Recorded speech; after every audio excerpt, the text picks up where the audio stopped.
Tonight, Chinese company offers to buy our sugar at a higher price. 13-year-old girl returned to her family despite a care order that states she remain in custody of the state. And government drivers warned abuse will not be tolerated.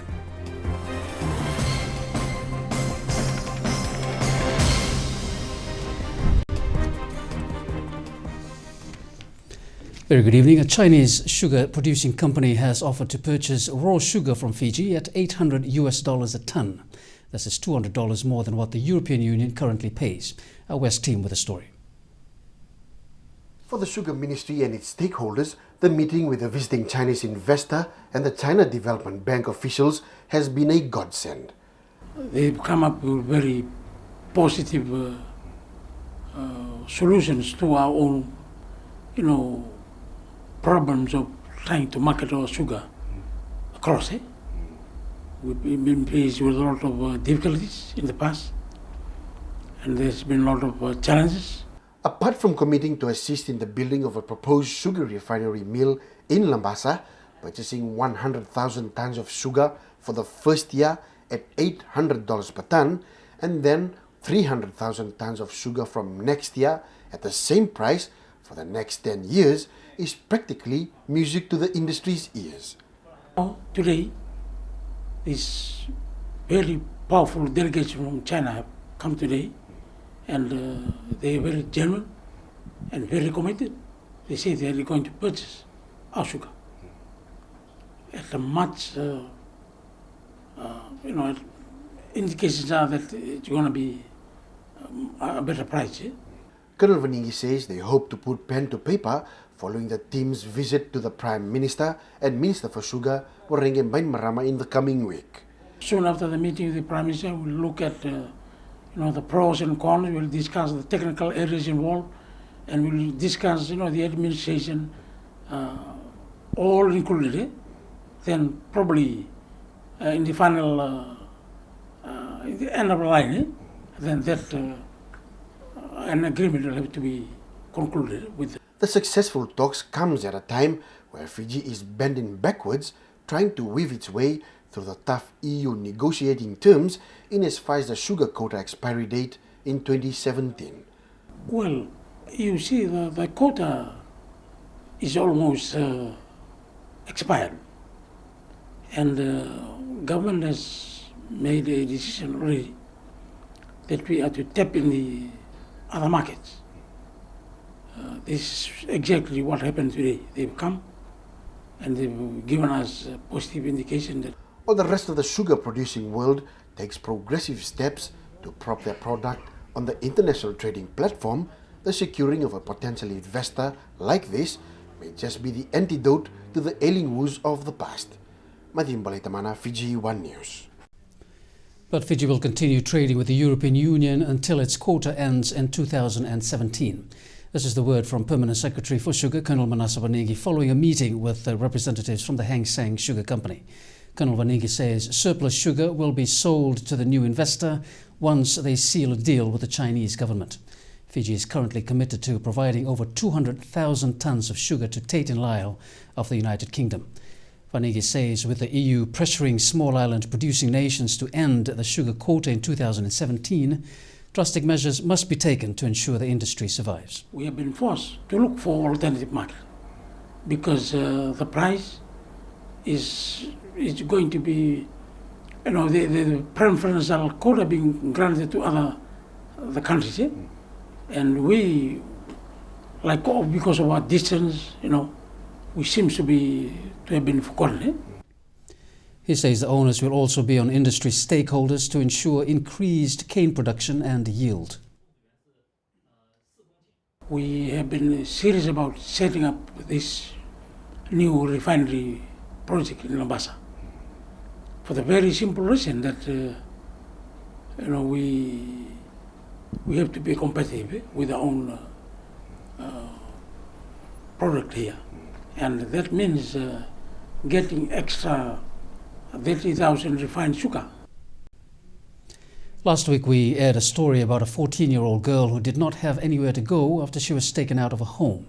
The girl was taken from a Hafi girls' hostel to a stepfather's house, where she was not initially welcomed.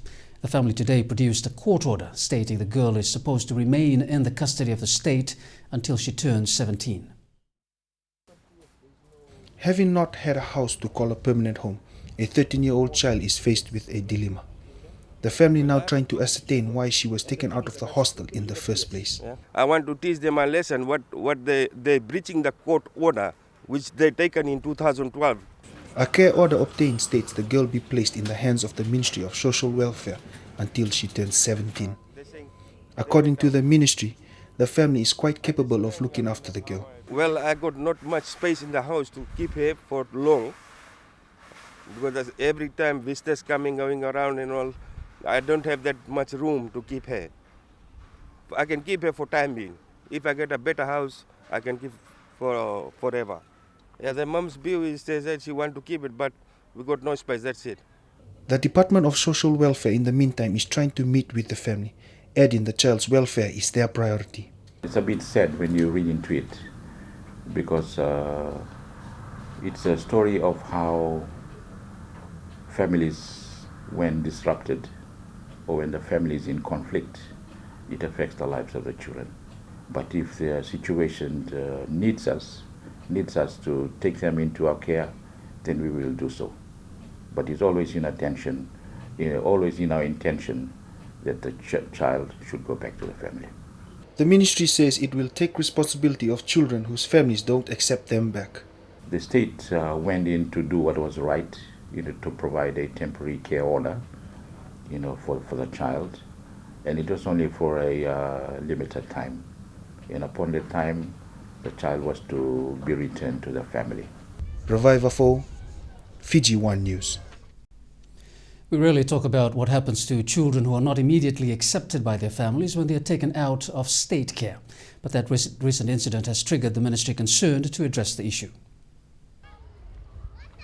It is worrying when children released from foster homes are not welcome when they are taken to their families. The issue is one of the Ministry of Social Welfare has been trying to address. The state will come in whatever way, whatever the situation, wherever it is, to go in and to provide the care and protection for the children. That is a mandate that's given to us by the state. The state has previously had to intervene, providing shelter, food, clothing and education. If the children are not wanted in the family, which is a very sad thing to hear or even to think about, and there is no other option to care for, from the relatives, then of course we will have to take the child in. And we will provide care and protection for the child, until he or she is 18 years old. Children just a few days old have to be taken in, but the situation has eased with less reports of unwanted children received. Positively, we have seen an increase. And I truly believe that an increase has been because of the increased awareness. And I think the increase is because people are more informed now about the welfare, about the reporting, and there's greater reporting now from the professionals in this particular regard. And in fact, to confidently say that we have made a big stride to break the silence. There are 9 residential homes around the country catering for children who do not have a home. Reviver for Fiji One News. Government vehicle drivers tonight are once again under the spotlight. With numerous complaints received, abuse will not be tolerated. Let's start with the details. The Permanent Secretary of the Public Service Commission, Parmesh Chand, did not mince his words, reminding government vehicle drivers about their responsibility. There is no privilege for being a government vehicle driver, or for that matter riding around in a government vehicle. There are vehicles which have been made available for you to conduct your business.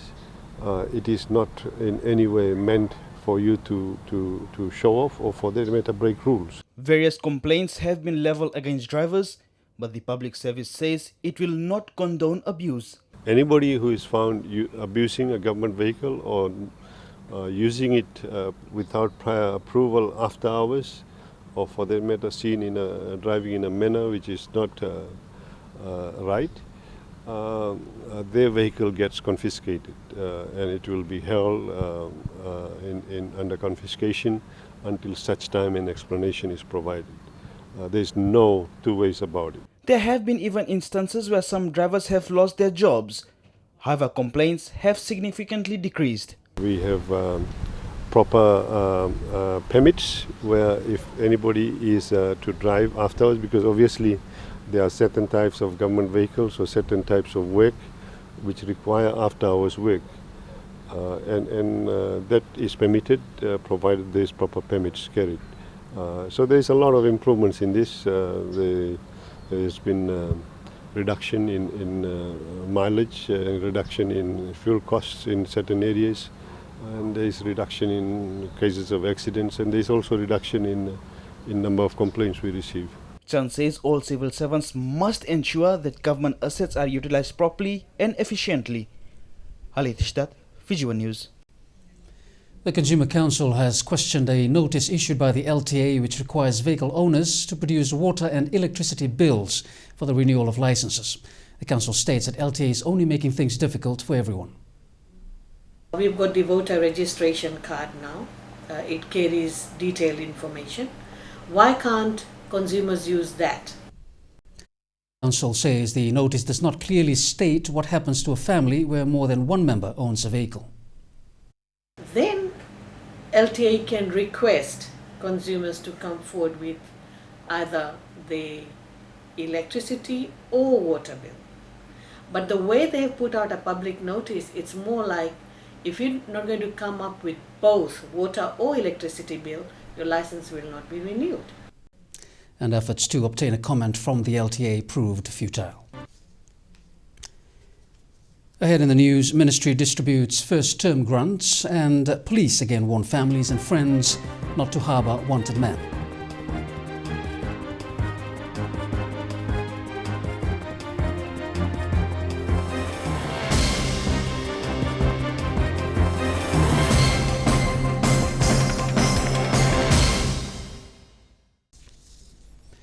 Hello again. The Ministry of Education has begun distributing the first-term grants to schools. The first-term grant is just a slice of the $65.5 million allocated for free education this year. Pratish Raj with this report. Day 2 of 2014 and the Ministry of Education is moving ahead with its plan for the year. The government had earlier announced that primary and secondary education will be free from this year. So, in line with this initiative, schools around Fiji should start receiving their grants from today. All schools should receive their grants by next Friday, with schools asked to keep their bank accounts operational. And as soon as the money is deposited, they should purchase the necessary teaching learning resources and be ready for the commencement of the school term on 20th of January this year. The ministry has conducted training for school managements and they should now know how to use the money. The amounts payable will be for primary schools, $84 per child in the primary schools.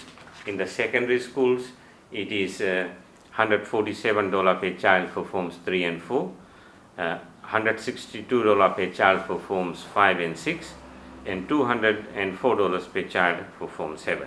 Schools have been asked to submit their audited reports for 2013 by the 31st of May. We will release the Term 2 and Term 3 grants after citing the audited report. So in Term 1, we just need the total number of students in the school. The government has allocated $65.5 million to support this initiative. Pratish Raj, Fiji One News. With the festivities now drawing to a close, the focus now shifts to preparing our children for the new school year. The Consumer Council is calling on parents to be wise when they shop. With celebrations and merrymaking now over, it's time to prepare for the new academic year. An advice to parents: prioritize shopping and reuse items.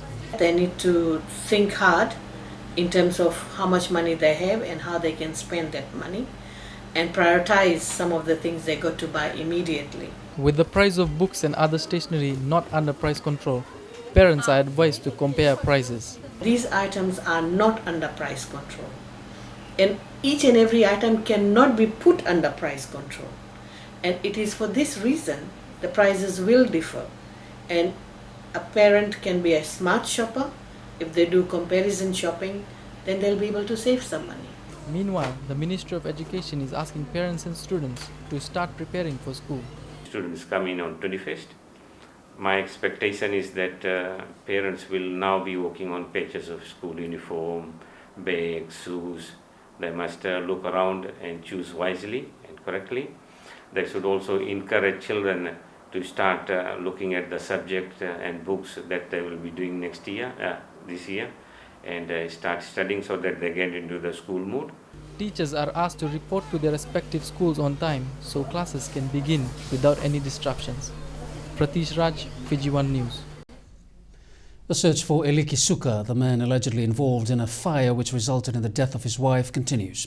Police are tonight issuing a stern warning to relatives and friends that those caught aiding and abetting will be charged. Abisalome Rambo with the details. 2 weeks and still on the run. Eliki Suka is now the prime suspect in a fire that killed his 40-year-old wife, leaving their 8-year-old daughter hospitalized. He has committed a serious offense, especially to his loved ones. And if he is bold enough to do that, then he should be bold enough to stand before the police and go through the investigation. I'm sort of very serious note on that. Police believe that a jacket left at the site belongs to Suka. He pleaded with family members to come forward with any information. If they are listening in and they know the whereabouts of this gentleman, he is needed by the police. He has to answer what he has done. Police pleading with Suka to come forward. This is a warning to him that we will be coming out hard on him. We are in pursuit. Anyone with any information regarding Suka's whereabouts is asked to report to the nearest police station. Abisalome Rambo, Fiji One News. The change in people's attitudes has been attributed to safer roads last year. Assistant Police Commissioner ACP Rusiati Tunrabu says members of the public are now more aware and responsible. Operation Lights On throughout the New Year's holiday, as police teams took to the streets, beefing up security and ensuring safety on our roads.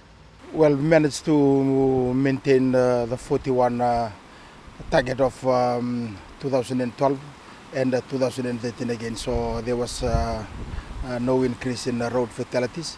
LTA officers were also on the beat, conducting thorough checks for defects. The city of Suva was at its busiest as people traveled to and fro from the city.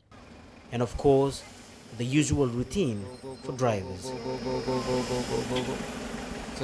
As I used to state, a lot of significant changes that have been now seen on how the public at large, individual have been behaving when come to festive season.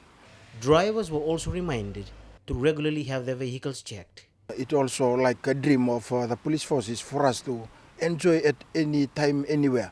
We travel freely, nobody is harassing us. That is what the Fiji that we would like to foresee, and it's happening now. It seems that we have gone through the festive season and we have seen a lot of changes on the behaviors of the public at large when they come through festive season. Abisalome Rambo, Fiji One News. Fiji Tetslotto says a recent complaint by the Consumer Council about a winning ticket not being lodged into the system is an isolated incident. A statement issued by Fiji Tetslotto Executive Director Graham Brown says the company continuously pursues ways to reduce these failures. In the event a winning ticket has not been presented to the agent within 2 weeks of the draw taking place, a check is issued and mailed to the customer. We have Pacific News up next. Stay with us.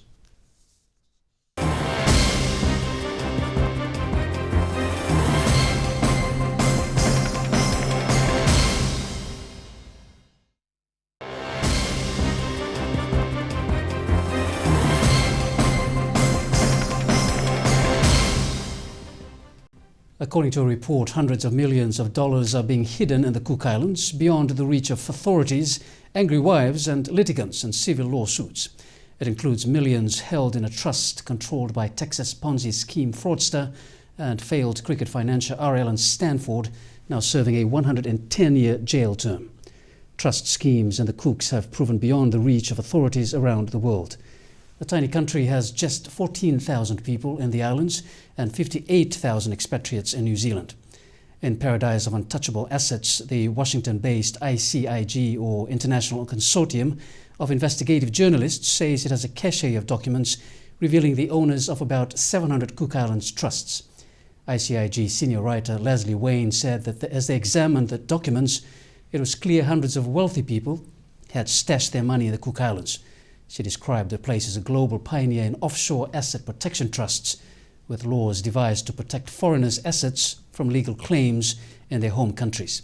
She said the Cooks offered a different kind of secrecy to that of the Cayman Islands, Switzerland and the British Virgin Islands.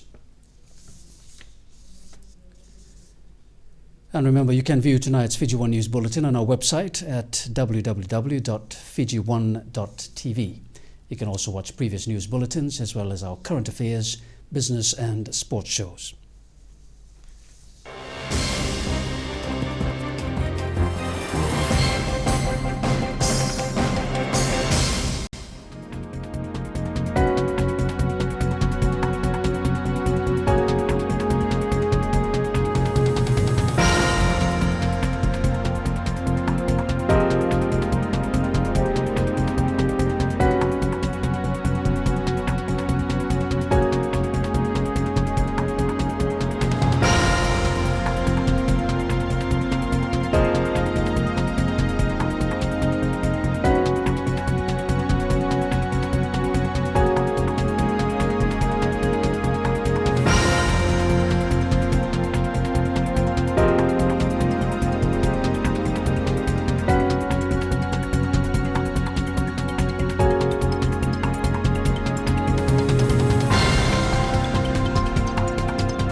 Andrew's next with sports, and ONOC currently conducting an audit of its financial accounts. Indeed, Vili, they are. The 11 Pacific Island countries have to hand in their reports no later than this month. That's coming up. Also in sports, triathletes are ready for Oceania competitions.